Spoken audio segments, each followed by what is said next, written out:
After Rin and Chagan have their cute little fist fight, Kid Tai steps in and tells him to knock it off. I don't know why I'm always so surprised when Kid Tai shows his manly side and his very authoritative side. It's such a pleasure to see Kid Tai this way because he's considered the brains and not the bronze. So I love it when I see him take charge and be this very stable person in Rin's life. A good example of him being stable was the first time they were in battle while Rin was shaking like a chihuahua, was steady and was very attentive to what was going around them. Their fight gets interrupted by newcomers, intruders, and they are family members of Chagan and Kara. And they're not very civil. I think they're still naked, which is very alarming. They are able to communicate with each other through their minds. It's interesting how we know that Chagan is very strong, a prodigy. So when he meets his family again, he's even having a hard time trying to control this situation. When times are sketchy, it's nice to see that Chagan and Rin still manage to team up.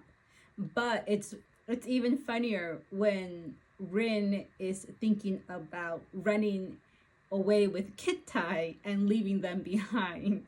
Chagan and Kara are talking to their cousin and they're giving bits of information that don't really make sense. Rin is a bit snarky here. She always runs her mouth during situations where she should just be quiet. And she notices that Vector has these scars and she understands that they are burn marks. She says something like, "You got hurt by a spear leaf." And Vector responds, "I survived, he didn't," which is a great comeback because Rin sometimes has this ego of being a spearly and them being a very dominant force to be reckoned with, but it's good for her to get to be knocked down a peg. The ant finally appears and she starts to question Rin and that she looks like Hanale, and she asks who protected her since all the spearlies are gone. Chagan steps in and tells her that she just didn't know. Rin doesn't know about her true identity, which is interesting. This is another good example of Chagan just stepping in to help Rin out.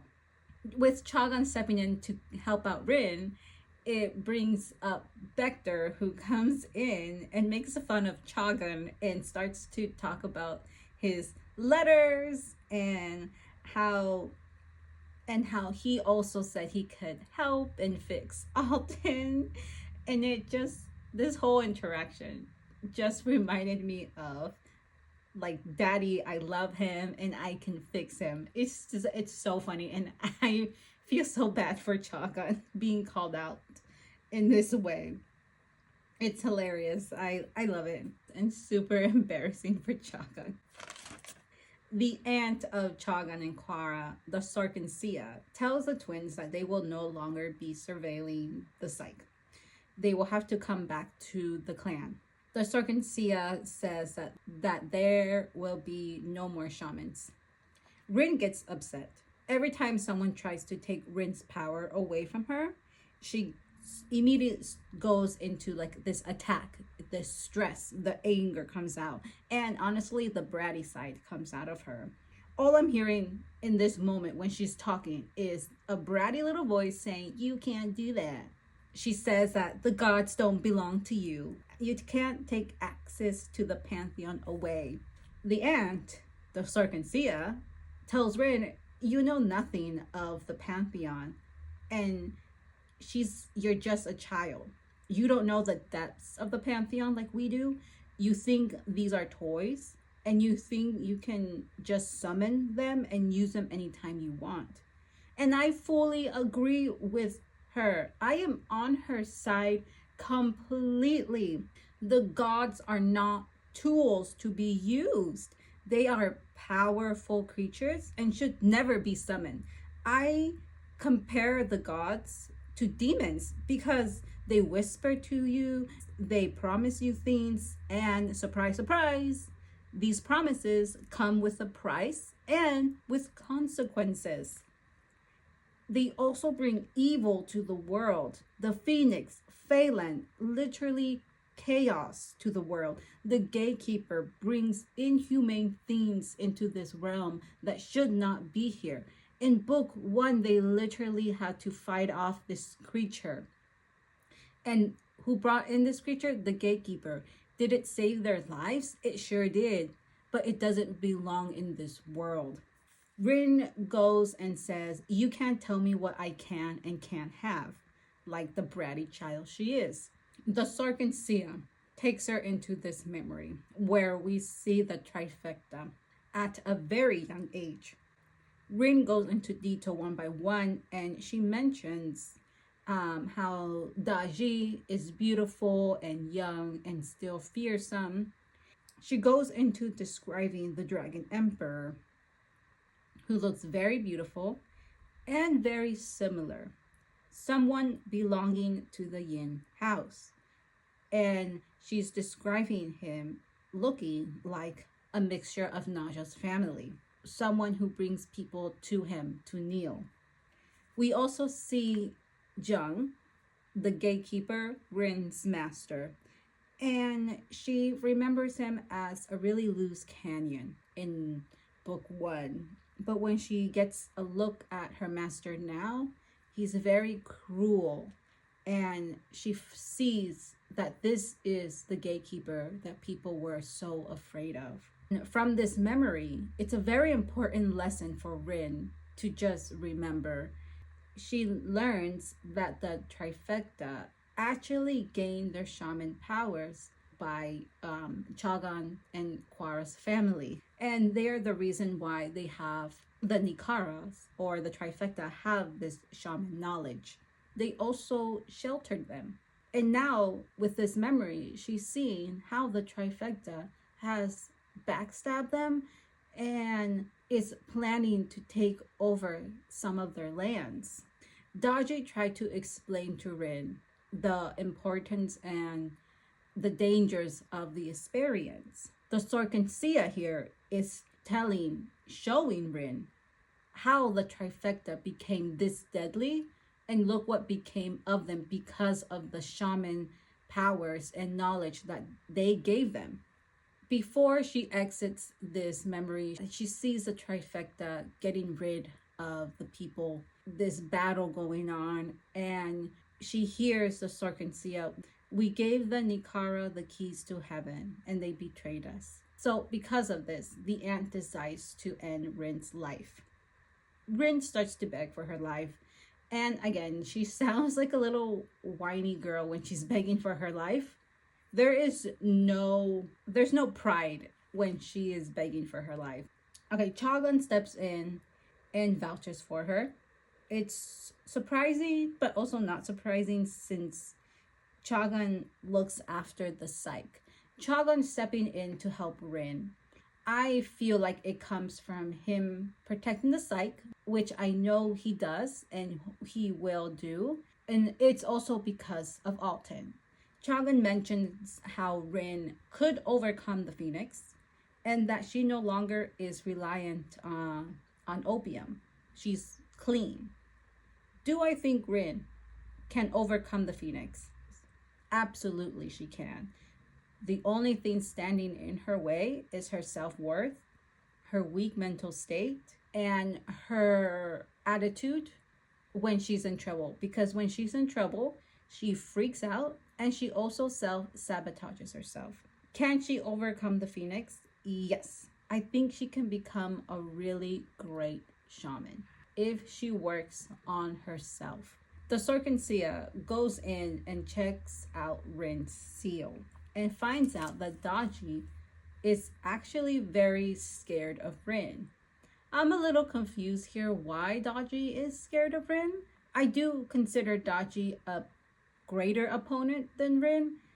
Rin has potential to really have control over the Phoenix. It makes more sense to have everyone see the potential that Rin has to beat Daji. instead of saying Daji is scared of Rin, because at this moment, even in the beginning, Rin is not that scary. Daji is still the stronger opponent. Because of this, the Sarkhansia decides to keep Rin alive. Rin and the Sarkhansia go inside this hunt, and it's technically like a sauna. She starts to think of Chagan, who knew that this sealed would one day make Rin go crazy. But I don't like that excuse for Rin's attitude.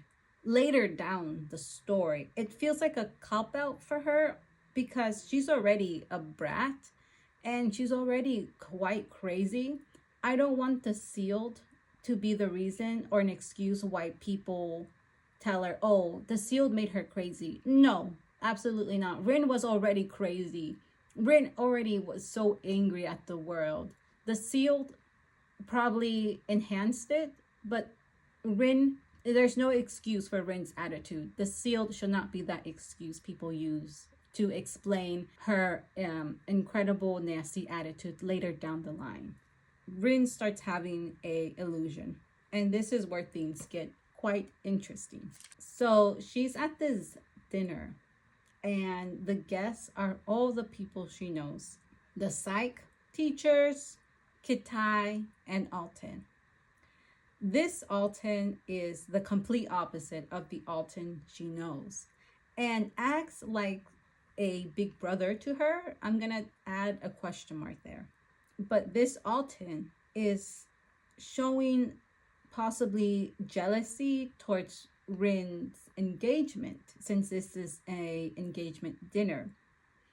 I don't like this back and forth between Alton acting like a big brother all of a sudden in Rin's illusion to possibly Alton being a romantic figure in her life. I'm really tired of that going back and forth. I personally would like to just stick to one thing, or have Rin have a inner dialogue of her thinking of Alton possibly as an older brother a lot more, so we get that context in this moment right here. It's also very noticeable that the House of Yin is not there. Naja is not present at this dinner. Why is that? Someone on Pinterest has this theory that the person she's engaged with is Naja. And I totally agree with this theory. It makes sense. And it also kind of brings in this theory where Rin is starting to have her feelings shift. If she stayed the same, this illusion possibly could have been her and Alton's wedding day.